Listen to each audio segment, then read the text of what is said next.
আসসালামু আলাইকুম রহমতুল্লাহি ওবরাকাতু। এই রমজান মাসে আমাদের একটি নতুন কোর্স আমরা চালু করেছি আমাদের সালাফি দাওয়া প্ল্যাটফর্মের পক্ষ থেকে।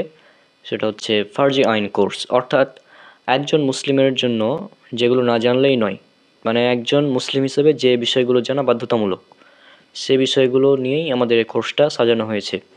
আর এই কোর্সের সঞ্চালক হিসেবে আমি থাকছি মোহাম্মদ মোসাব্বিরুল ইসলাম। আর এই কোর্সের ক্লাস নেবেন আমাদের উস্তাদ মাহমুদুল হোসেন ভাই। তো আপনারা যারা কোর্সে যুক্ত হতে চান তারা উপরে গুগল ফর্মের লিংক দেওয়া আছে, গুগল ফর্মের লিংকটা আপনারা গুগল ফর্মটা পূরণ করে আপনারা জমা দিন। আশা করছি এই কোর্সটি করলে আপনারা অনেক উপকৃত হবেন, কেননা এই কোর্সটি মূলত একজন মুসলিম হিসেবে প্রত্যেকেরই করা জরুরি। এই জন্য এই কোর্সটি যদি আপনারা করতে পারেন তাহলে ইনশাল্লাহ আপনারা অনেক কিছু জানতে পারবেন। তো আশা করছি আপনারা সবাই এই কোর্সটি করবেন। আর দেখা হবে ইনশাল্লাহ আজকে এই কোর্সের প্রথম ক্লাস হবে রাত 9:30টায়, 9:30 বাংলাদেশ টাইম, সালাফিদা প্ল্যাটফর্ম পেজে। সঞ্চালক হিসেবে আমি থাকছি আর ক্লাস নেবেন মাহমুদ হোসেন ভাই। তো ইনশাল্লাহ দেখা হচ্ছে কোর্সে। আসসালামু আলাইকুম রহমতুল্লাহি ওবরাকাতুহু।